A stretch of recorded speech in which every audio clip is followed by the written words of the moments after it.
السلام عليكم، ازيكم يا اخواتي؟ عاملين ايه؟ يا رب تكونوا بخير. النهارده في الفيديو ده والقناه بتاع زارو جيمنج هنشرح طريقه كوينز مجانيه. طبعا ناس كتير هتقول لي انت شرحتها كتير، ولكن ما شرحتلناش اصلا ازاي نجمع او نعمل الكوينز او نشحن الكوينز دي. تعالى يا صاحبي اقول لك ازاي تشحن الكوينز بطريقه سهله وفيديو بسيط جدا ان شاء الله من خلال الفيديو. ولكن اعمل لايك، اشترك في القناه، عايزين نوصل 10000 مشترك في القناه الجديده دي باسرع وقت ممكن. ولكن برضه يا صاحبي عايزك تكمل معايا الفيديو للنهايه، واهم حاجه تصلي على النبي في الكومنتات، لان في مسابقه على الحساب اللي انت شايفه ده. ان شاء الله من الكومنتات هختار شخص واحد فقط هيسلمك حساب. ما تخليش حد يقول لك هات حسابك، لان محدش هياخد حسابك يشحن لك كوينز والطريقه والكلام الهبل ده. انا هقول لك ازاي تشحن لنفسك كوينز بطريقه مجانيه وبطريقه سهله وبطريقه بسيطه جدا. اسمع معايا الفيديو للنهايه وان شاء الله هتستمتع بالفيديو ده، هتستفيد جدا جدا وهتشكرني في الكومنتات. لو انت بتلعب اي لعبه حرفيا هخليك تشحن فيها بطريقه مجانيه. الطريقه صعبه؟ لا. الطريقه مشكوك فيها؟ لا. الطريقه امنه؟ ايوه. طبعا كل امينه مليون في المية عن تجربتي الشخصية، مش بس مجربها مرة واتنين وتلاتة، مجربها اكتر من 20 مرة وشاحن منها.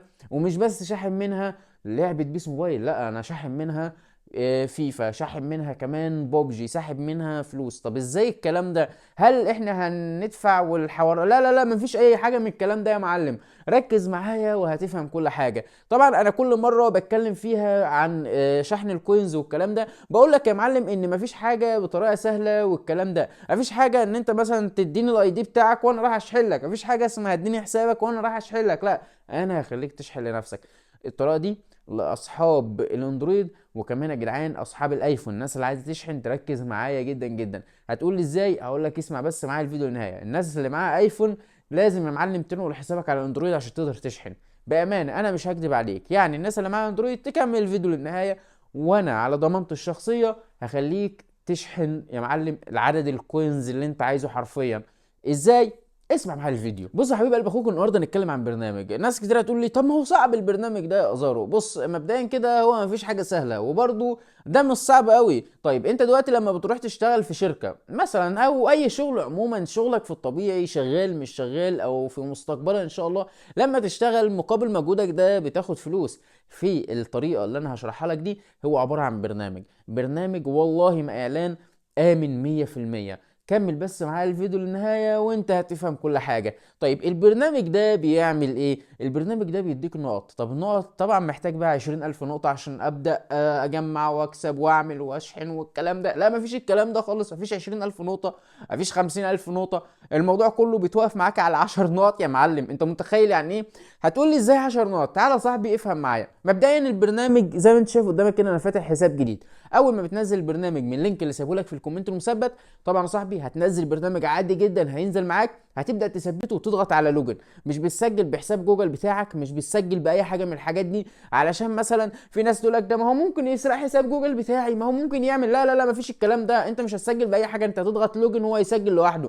هتقول لي ازاي وفي الكلام ده؟ بص يا صاحبي، هو البرنامج مبدئيا ماشي على ايه؟ على خطه الموبايل. يعني ايه؟ يعني انت نزلت على الموبايل ده خلاص شكرا، هو بيتثبت على الموبايل، تعمل لوجن هو تسجل. ولكن لو مسحته وعملت لوجن وكنت مجمع نقط هتيجي تلاقي نفس النقط كانت موجوده. طيب النقط دي ازاي بنجمعها؟ زي ما انت شايف قدامك كده عندنا عده برامج في التاسك او في المهام. طيب المهام دي كل مهمه تديك نقطه. يعني مثلا انت دلوقتي عندك انستجرام، بيقول لك هو لو انت مثبته، يعني لو انت مثبت الانستجرام، هو بيقول لك ايه؟ نزل الانستجرام وافتحه لمده 30 ثانيه. طب ما انا مثبت الانستجرام، فكده مش هاخد النقطه. انت لو عملت كده مش هتاخد، لازم تمسح الانستجرام اللي عندك وتثبته من البرنامج وتبدا تفتحه لمده 30 ثانيه، هتاخد النقطه. تمام. بعد كده اعمل ايه؟ بعد كده يا معلم لو خايف او كلام، امسح الانستجرام تاني وابقى انزله من المتجر. هي على فكره هو بيوجهك اساسا على المتجر تنزل الانستجرام او اي ابلكيشن تاني يا معلم. تمام. علشان بس تكون عارف كل اللي موجود هنا مثلا بيقول لك اجب على اسئله، نزل وافتح لمده 30 ثانيه، اعمل مش عارف ايه، وكل مره هتاخد فيها نقطه. طب احنا خدنا نقاط وانا جمعت النقاط وما بقيتش عارف اعمل ايه، ما بقيتش عارف اشحن ازاي. دلوقتي يا صاحبي احنا عندنا باكجات كتيره بتنزل في لعبه بيس، وحرفيا في ناس، وكمان حزم وحاجات كتير جدا. وبقى انت نفسك تفتح حتى، يعني مثلا كان عندنا باكج اللي هو عليه الفتحه ام 500 دي، يعني انت مش عارف تفتحها. تعال انا اقول لك هتفتحها ازاي مجانا. الباكج اللي انت شايفه ده بتاع جورج بيست، تمام، انت على تخفيض بتفتح الفتحه ب 500 كوينز، وانت معكش 500 كوينز وعايز تفتح، او ناقصك 100 كوينز او ناقصك 900 كوينز كلهم يا معلم، هخليك تجيبهم بطريقه سهله جدا. تمام، اسمع بس معايا الفيديو. احنا خلاص كده جمعنا النقط وشكرا على كده. انا جمعت النقط، ابدا اشحن ازاي؟ اسمع بس معايا وانا هخليك تشحن واقول لك تبدا تشحن ازاي. دلوقتي يا معلم انت عشان تشحن محتاج حاجه واحده فقط. ايه هي؟ محتاج ان انت تبحث عن حاجه واحده بس، وهي دي اللي هتخليك بفضل الله تشحن بطريقه مجانيه. تمام، سيبك بقى من ان انت تستبدل النقط حاليا، لا لا.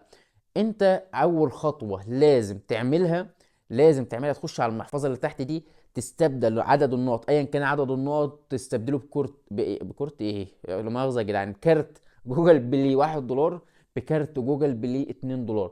طب ما احنا هنعمل ايه بالكارت جوجل بلاي ده؟ تعالى بس ريح كده وانا هشرح لك كل حاجه.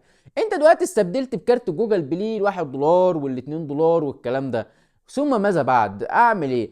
مبدئيا كده يا صاحبي، انت لو رحت عملت تحصيل القيمه على حسابك اللي انت عامله في جوجل بلاي علشان تبدا تضيف الفلوس دي في حسابك جوجل بلاي علشان تشحن بها في اي لعبه، مش هتضاف، او ساعات ممكن تضاف. طب امتى بتضاف؟ لو حسابك جوجل بلاي معمول امريكي. طب احنا ازاي؟ ده مفيش اسهل منها ان انت تحول حسابك جوجل بلاي امريكي فرنسي اي حاجه يا معلم، تقدر تحول حسابك في جوجل بلاي للدوله اللي انت عايزها. طب نعملها ازاي؟ لا دي انت مهمتك تبحث على اليوتيوب، تسال شات جي بي تي، اي حته يا معلم هيقول لك ازاي تحول جوجل بلاي. اي فيديو بسيط كده هتقدر تحوله. طب بعد ما احوله، بعد ما تبدا تحوله خلاص على كده شكرا، هتعمل استبدال للنقط بكارت جوجل بلاي. بعد نص ساعه هيظهر لك كارت جوجل بلاي، تاخد الكارت تروح يا معلم تضغط على تحصيل القيمه وهيتحصل معاك. ولكن لو ما تحصلش فاعرف ان جوجل عندك مش جوجل بلاي امريكا، عشان تكون عارف. طب انا حصلت القيمه وخلصت كل ده، ايوه انت عايز مني إيه تاني يا معلم؟ ما انت كده شحنت كوينز. بجد والله؟ اه والله انت كده شحنت كوينز. طب ازاي؟ بتخش على اللعبه على جوجل بلاي، بتختار عدد الكوينز على حسب عدد الفلوس اللي معاك، ثم ده انت دبانه رخمه معلش يا جدعان لا مؤاخذه. ثم بعد كده بعد ما بتخش بتختار، يو بعد ما بتخش بتختار عدد الكوينز، تمام. يعني انت مثلا دلوقتي اخترت مع ال 100 كوينز بدولار، بتختار ال 100 كوينز دي. في لاعب معين مش عارف ايه بدولار، بتختار اللاعب ده. بتختار، فاهم؟ انت فاهم؟ انت اكيد مركز معايا وفاهم انا بتكلم في ايه. بتضغط عليها بتلاقي معاك اصلا حساب جوجل بلاي. اهم حاجه يكون معاك حساب جوجل بلاي واحد متسجل عشان يظهر معاك على طول. بتدفع وخلاص شكرا على كده، انت دفعت اشتريت اللاعب بطريقه مجانيه وطريقه سهله بسيطه. اتمنى لو وصلت لو استفدت مني. والله برنامج صادق 100% مليون في المية. وزعت منه قبل كده كروت جوجل بلاي على الانستا زي ما انت شايف قدامك كده. ومش بس كده، وزعت كمان يا معلم شحن شدات في كتير جدا بوبجي. المهم يا جدعان ان هو بص امن مضمون، بيدي بصراحة بيدفع، وده اللي احنا كنا بندور عليه. والدبانة دي انا عايز اموتها دلوقتي. ما تنساش تعمل لايك، تشترك في القناة. انت عارف لو عملت لايك واشتركت في القناة وفعلت اشعارات على الكل، الدبانة دي كترت من زمان. سلام.